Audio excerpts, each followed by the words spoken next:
Among the Hidden. Chapter 10. When Luke went down to supper, he saw that Mother had set his 2 loaves of bread out on the china plate she used for holidays and special occasions. She was showing off the bread the way she used to tape the crooked drawings Matthew and Mark brought home from school when they were little. But something had gone wrong. Maybe Luke hadn't used enough yeast, or he'd kneaded the dough too much or too little, and the loaves had turned out flat. They looked lopsided and pathetic in the center of the table. Luke wished Mother had just thrown them away. "It's cold out now. Nobody'd notice if you pulled the shades. Why can't I sit at the table with all of you?" he asked when he reached the bottom of the stairs. "Oh, Luke," Mother started. "Someone might see your shadow through the shade," Dad said.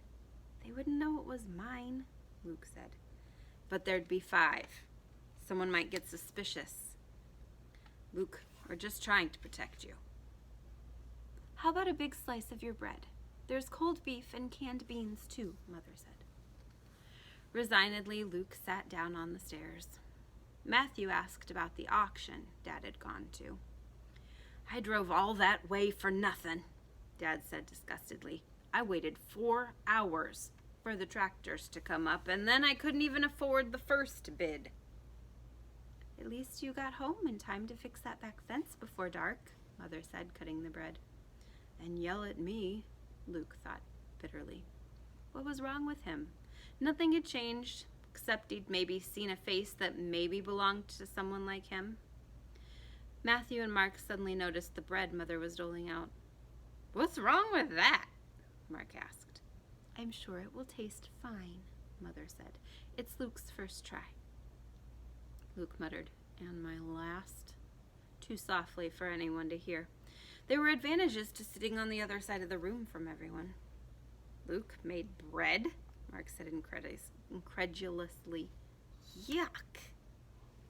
"Yeah, and I put special poison in one of the loaves that only affects 14-year-olds, Luke said. He pantomimed death, clutching his hands around his own neck, letting his tongue hang out of his mouth and lolling his head to the side. "If you're nice to me, I'll tell you which loaf is safe." That shut Mark up, but earned Luke a frown from Mother. Luke felt strange about the joke anyway. Of course, he'd never poison anyone. But if something happened to Matthew or Mark, would Luke have to hide anymore? Would he become the public's second son, free to go to town and to school and everywhere else that Matthew and Mark went? Could his parents find some way to explain a new child already 12 years old? It wasn't something Luke could ask. He felt guilty just thinking about it. Mark was making a big ceremony out of bringing the bread to his mouth. "I'm not scared of you," he taunted and took a big bite. He swallowed with great difficulty and pretended to gag. "Water, water, quick!" He gulped down half his glass and glared at Luke. "Tastes like poison, all right." Luke bit into his bread. It was dry and crumbly and tasteless, not like Mother's at all. And everybody knew it. Even Dad and Mother had pained expressions on their faces as they chewed. Dad finally pushed his slice away. "That's okay, Luke," he said. "I'm not sure I'd want any son of mine getting too good at baking anyhow. That's what a man gets married for." Matthew and Mark laughed. "Getting married soon, Luke," Mark teased. "Sure," Mark said, struggling to sound as devil-may-care as Mark. "But don't think I'd invite you to the wedding." He felt a cold, hard lump in his stomach that wasn't the bread. Of course, he'd never get married or do anything. He'd never leave the house. Mark switched to teasing Matthew, who evidently did have a girlfriend. Luke watched the rest of his family laughing. "May I be excused?" Luke asked. Everyone turned to him in surprise. Usually he was the last one to make that request. Mother often begged Matthew and Mark, "Can't you wait and talk to Luke a little bit longer?" "Done already?" Mother asked. "I'm not very hungry," Luke said. Mother gave him a worried look, but nodded anyway. Luke went to his room and climbed onto the stool by the back fence. In the dark, it was easier than ever to see into the houses of the new neighborhood. Their windows were lit up against the night. Some families were eating like his. He could see one set of 4 people around a dining room table, and one set of 3. Some families had their curtains or shades drawn, but sometimes the material was thin and he could still see shadows of the people inside. Only the Sports family had all their windows totally blocked, covered by heavy blinds. Chapter 11. Luke watched the Sports family house constantly after that. Before, he had just looked out the back vents in the early morning and late afternoon when he knew people were about. But he'd seen the face at 2 o'clock. Maybe the other kid knew the rhythms of the neighborhood too, and let his guard down only during the times he considered safe. For 3 long days, Luke saw nothing. Then, on the 4th day, he was rewarded. One panel of one of the blinds on an upstairs window flipped quickly up and down at 11 o'clock. The 7th day, the blinds in a downstairs window were left up in the morning. Luke saw a light go on and off at 9:07, 2 full hours after the last Sports family had left. A half hour later, the Sports family mother drove in her red car and stomped into the house.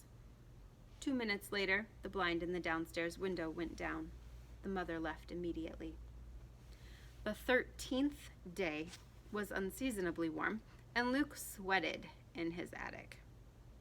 Some of the Sports family's windows were left open, though still covered by the blinds. The wind blew the blinds back a couple times. Luke saw lights on in some of the rooms some of the time, in other rooms as the day wore on. Once he even thought he saw a glow of a TV screen. He had no doubts anymore.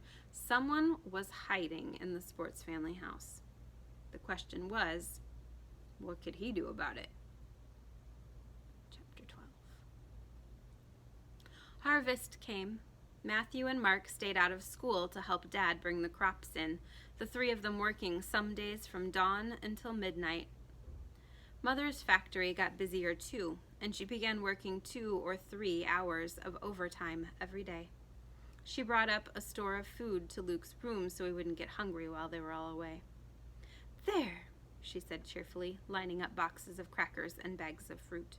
"This way, you won't even miss us." Her eyes begged him not to complain. "Uh-huh," he said, trying to sound game. "I'll be fine."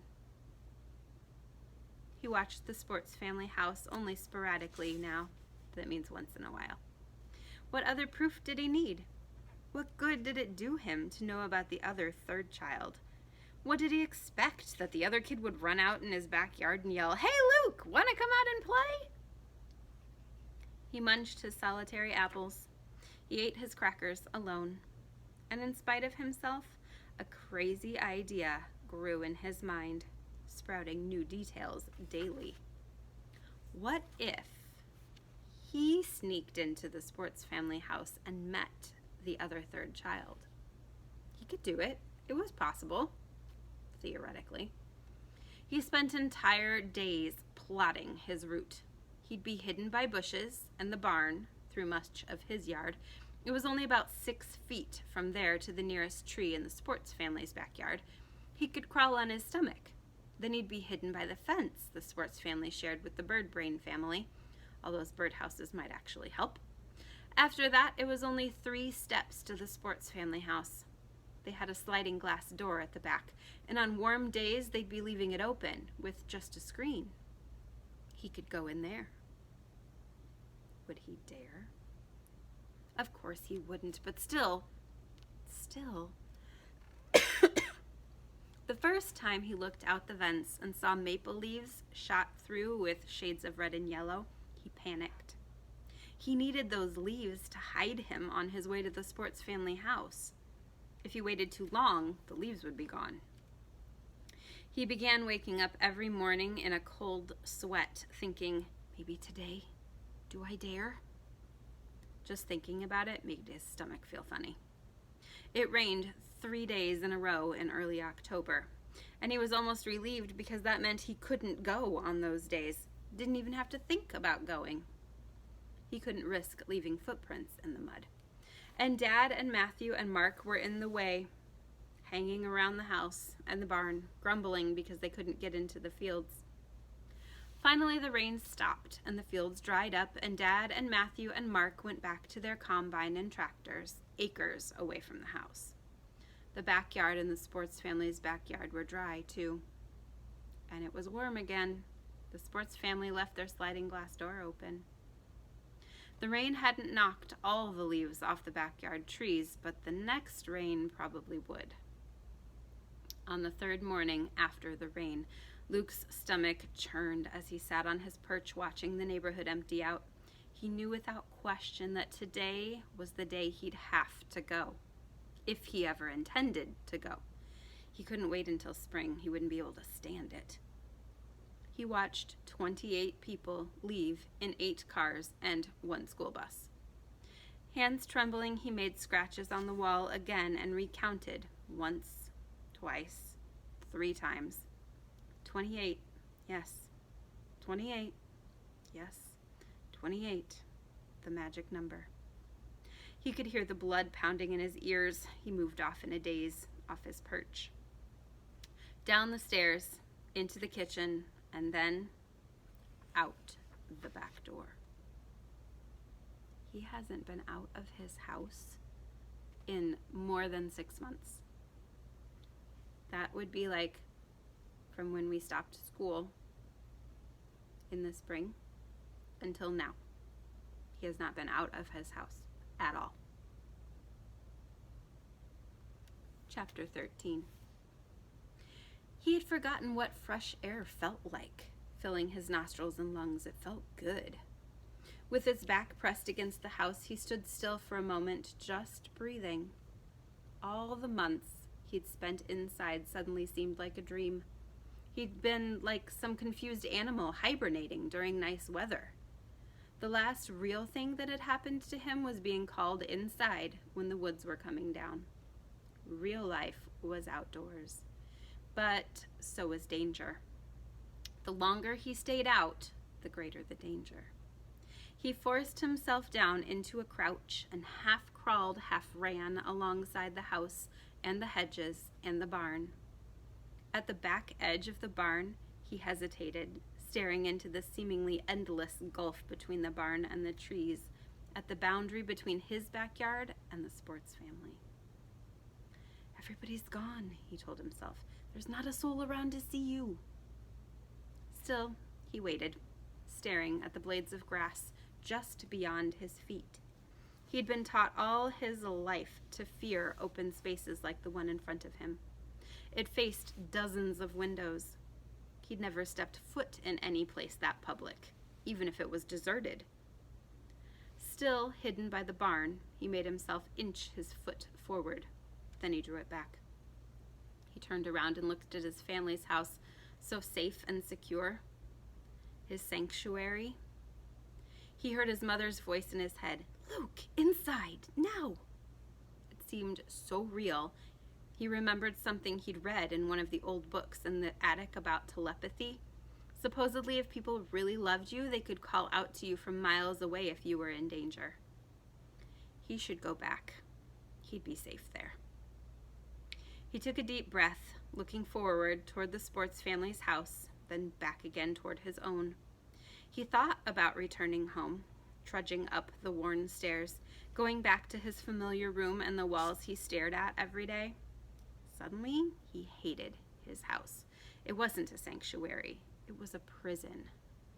Before he had time to think again, he pushed himself off into a sprint, recklessly streaking across the grass. He didn't even stop to hide at any trees. He ran right to the Sports family's door and tugged at the screen. It was locked.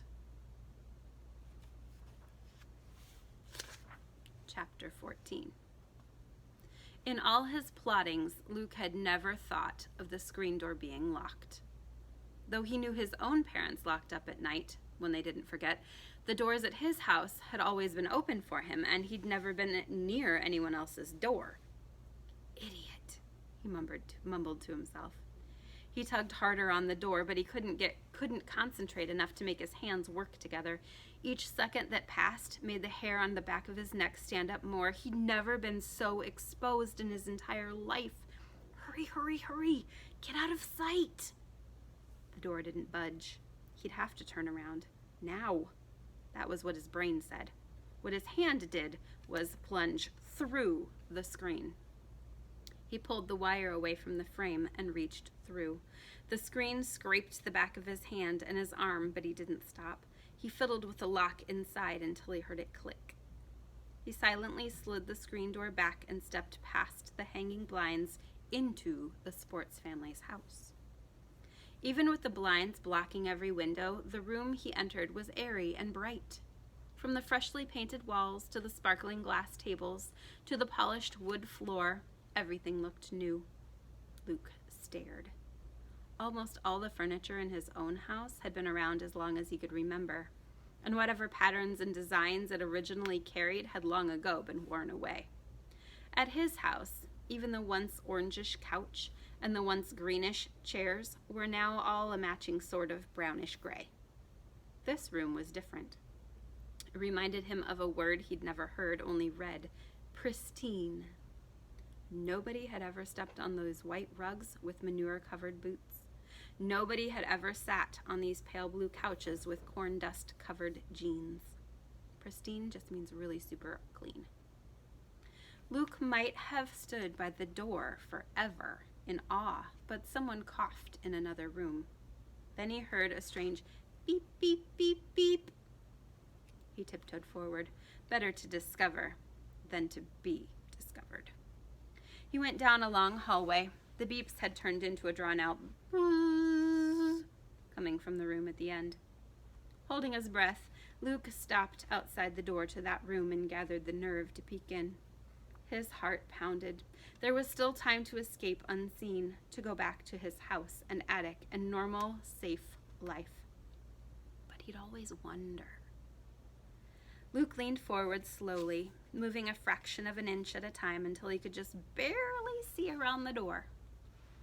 Inside the room was a chair and a desk and a big apparatus that Luke vaguely recognized as a computer.